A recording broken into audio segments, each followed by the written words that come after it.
Students have been making national headlines protesting controversial speakers on campuses across the country.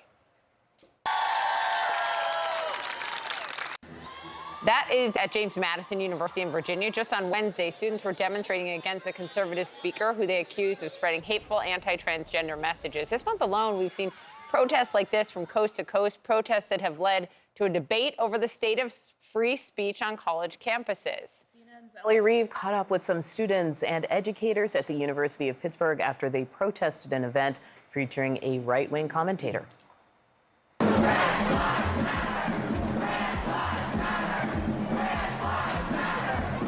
That's conservative podcaster Michael Knowles being burned in effigy at the University of Pittsburgh last week. Knowles is most famous for this one line in his speech at CPAC this year. Transgenderism must be eradicated from public life entirely. And he was brought to Pitt by a conservative group to debate whether the government should regulate what the group calls transgenderism. But he was met by rowdy protests outside. Such student protests have sparked a bigger debate about whether kids these days no longer have the appetite to debate controversial issues on campus. Is free speech dead on campus? No. Obviously, he is speaking right now. We are not shutting him down. We don't want him to speak. Hopefully we can drown him out. We are right now enacting our right to free speech just the way that he is. You can't debate intolerance. If someone wants to inflict harm on you, are you going to debate them inflicting harm on you? No. Thank you very much. It's very kind of you. Trans rights for human rights! Trans rights for human rights! There they are. Let him know. All right. As the debate started, some protesters were removed. Speakers who oppose trans rights have sparked protests nationwide. At universities in Iowa, Utah, and New York just in April. Last month, Stanford law students heckled a federal judge about his record on trans rights. The law school's dean scolded the students in a public letter, but declined CNN's request for an interview.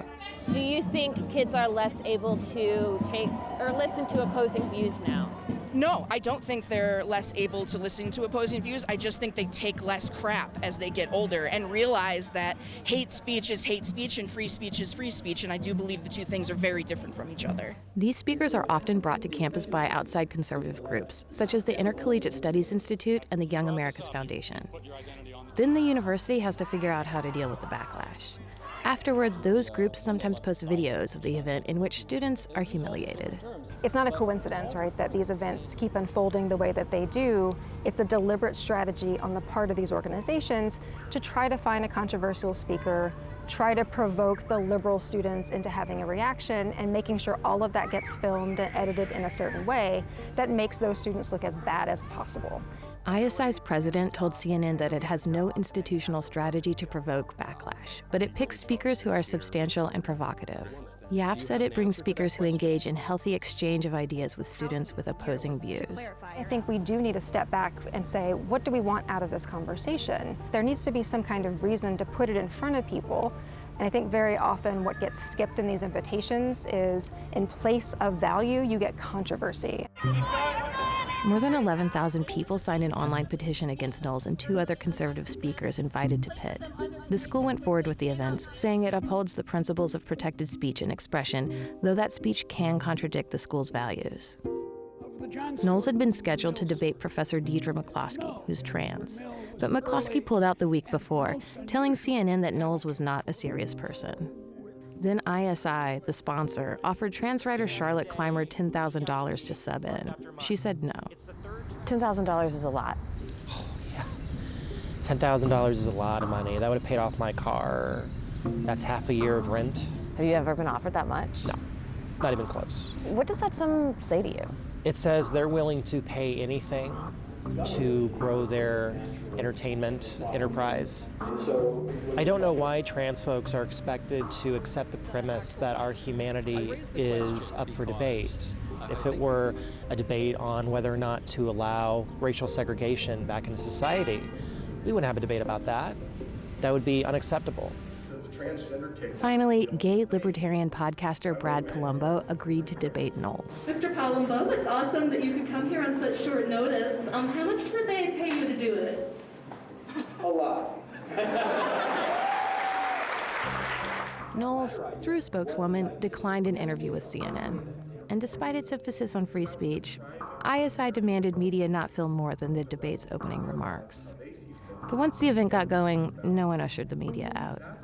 Michael Knowles is a big speaker. He should be able to speak and have freedom of speech, and sadly that's kind of being shut down in modern society, as we can see outside. But would you have a panel where someone spoke about whether or not there should be legal murder?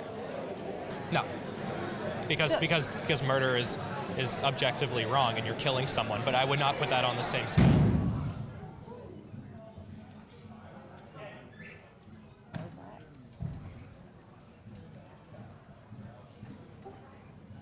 As I said about shutting down free speech, I think this is a very good example of the fact that clearly something's going on here. That boom was an incendiary device set off outside the building, according to a university statement. No one was injured, but some buildings were temporarily shut down. Do you think the point of this debate is to try to convince people in this room or to convince people on the internet? I think it's both. I mean, the goal of the event is not to make some uneducated leftist kid, feel like an idiot. I hope there's leftist people here that ask questions opposing Knowles and are able to do so respectfully. So the protesters burned Michael Knowles in effigy, which is protected speech. It is. I wouldn't do that, though. Why not? It's too violent. It's too aggressive. In fact, it's counterproductive because what they do is they take an image of that, they spread it online, and they say, see, this is what the movement is trying to do. They are going to burn anyone in effigy who disagrees with them. She says this generation is different, but not because it's more fragile. As millennials, you and me, I think that we were taught to stand up for what we believe in, but we were also taught that there is a certain amount of abuse that we need to take in order to push the ball forward. And Gen Z, for them, they refuse to accept premises that are dehumanizing. Why do these debates over rights for minority groups always get converted into debates over free speech? When someone backs you into a corner and says, I don't like your ideas, the easiest thing for you to say is, oh, well, that's because you don't like my free speech. It's because you want to censor me. And it's really the coward's way of trying to deal with any argument. Your answer should be, here's why my ideas are interesting and why they're important, not invoking some kind of quasi-constitutional gloss for what you have to say. And Ellie Reeve is here to talk more about this. What is the kind of industry of speakers that is taking advantage of this? Yeah, I think it's important to notice that it's not like capital gains tax that is sparking these protests. It's not some scientist with a theory about black holes, right? It's trans rights this year. 5 years ago, it was white supremacy. And so, of course, those issues provoke an emotional reaction because they affect someone very personally. And what the students are trying to say is, like, that's over the line. That's not just a political debate. I am not a thing to be debated. Well, thanks so much for this. It was a lovely report. Fascinating.